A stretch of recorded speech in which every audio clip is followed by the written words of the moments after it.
Hello மக்களே, welcome to Tamil Tourister. So இன்றைக்கி நம்ம எங்கே இருக்கோம்னு சொல்லிட்டு பார்த்துக்கிட்டிங்கன்னா ஹைதராபாத்தில் இருக்கோங்க. ஹைதராபாத்தில் இருக்க குக்கட்பள்ளின்ற அப்படி ஏரியாவுக்கு தான் போயிட்டு இருக்கோம். ஸோ எதுக்காக போயிட்டு இருக்கோம்னா கேஎஃப்சி சிக்கன் சாப்பிடலான்னு சொல்லிட்டு கேஎஃப்சிக்கு தாங்க போயிட்டு இருக்கோம்.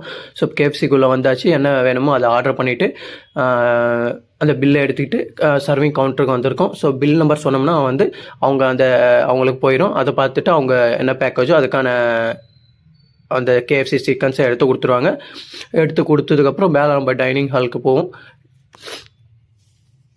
இப்போது கொடுத்து முடிச்சிட்டாங்க, மேலே டைனிங் ஹால் போயிட்டு இருக்கோம். டைனிங் ஹால் போயிட்டு சாப்பிடுவோம். ஸோ ஆம்பியன்ஸ் எப்படி இருக்குன்னு பாருங்கள். இதுதான் அந்த டைனிங் ஹாலோட ஆம்பியன்ஸு. ஸோ இப்போது இதுதாங்க அந்த பேக்கேஜில் இருந்த சிக்கன் பீசஸ் ஸோ சாப்பிட்டு முடிச்சாச்சு. ஸோ நல்லாவே தான் இருந்தது டேஸ்ட்டு. ஸோ இந்த எக்ஸ்பீரியன்ஸ் ரொம்பவே நல்லா தான் இருந்ததுங்க. இப்போ சாப்பிட்டு முடிச்சாச்சு, வீட்டுக்கு போயிட்டு இருக்கோம். ஸோ இந்த வீடியோ பிடிச்சிருந்துச்சுன்னா மறக்காமல் சப்ஸ்கிரைப் பண்ணுங்கள். தேங்க்ஸ் ஃபார் வாட்சிங்.